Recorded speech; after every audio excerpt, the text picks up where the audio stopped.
Z Rádia Twist vám želáme dobrý deň, 13 hodín.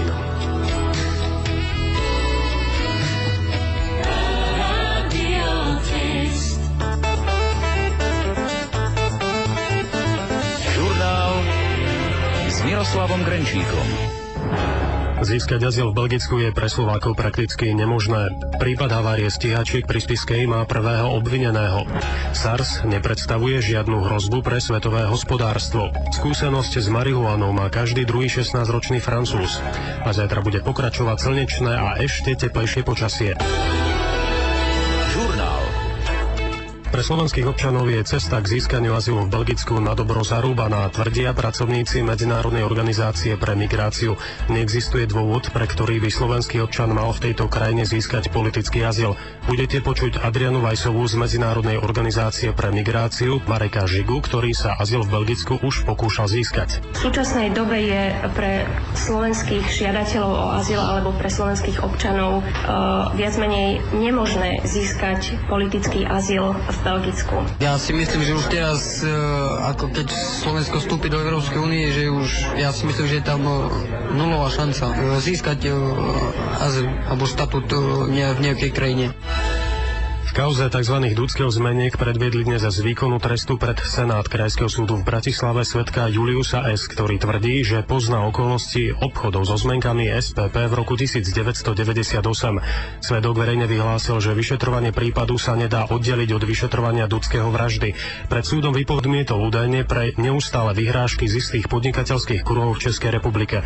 Kvôli vyhrážkam vraj až do úplného vyšetrenia prípadu neuvažuje ani o možnosti požiadať o podmienečné prepustenie z výkonu trestu, ktorý si momentálne odpikáva za inú trestnú činnosť.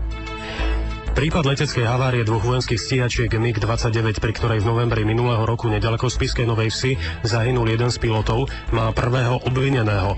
Policajný vyšetrovateľ začal na pokyn vojenského prokurátora trestne stíhať pozemného pracovníka leteckej prevádzky, ktorý zabezpečoval let havarovaných stíhačiek. Letovod navádzacieho stanovišťa čeli obvineniu z trestného činu všeobecného ohrozenia.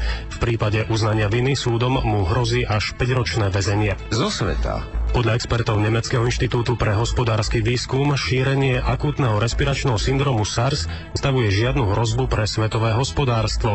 Podľa expertov riziko spojené so SARSom je možné porovnať s dôsledkami tzv. Choroby šialených kráv v Európe alebo s minuloročnými záplavami na rieke Labe.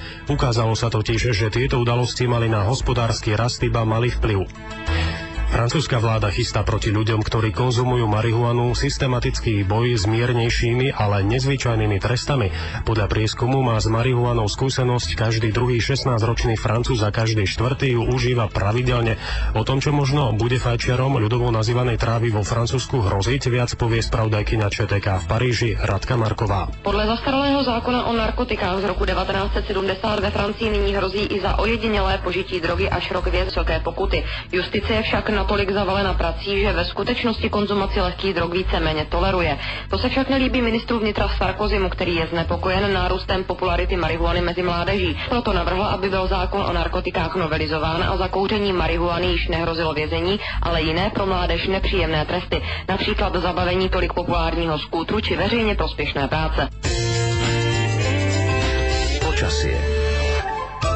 V noci a zajtra bude jasno až polojasno, na severe prechodne oblačná udinala búrka, z rána miestami hmla.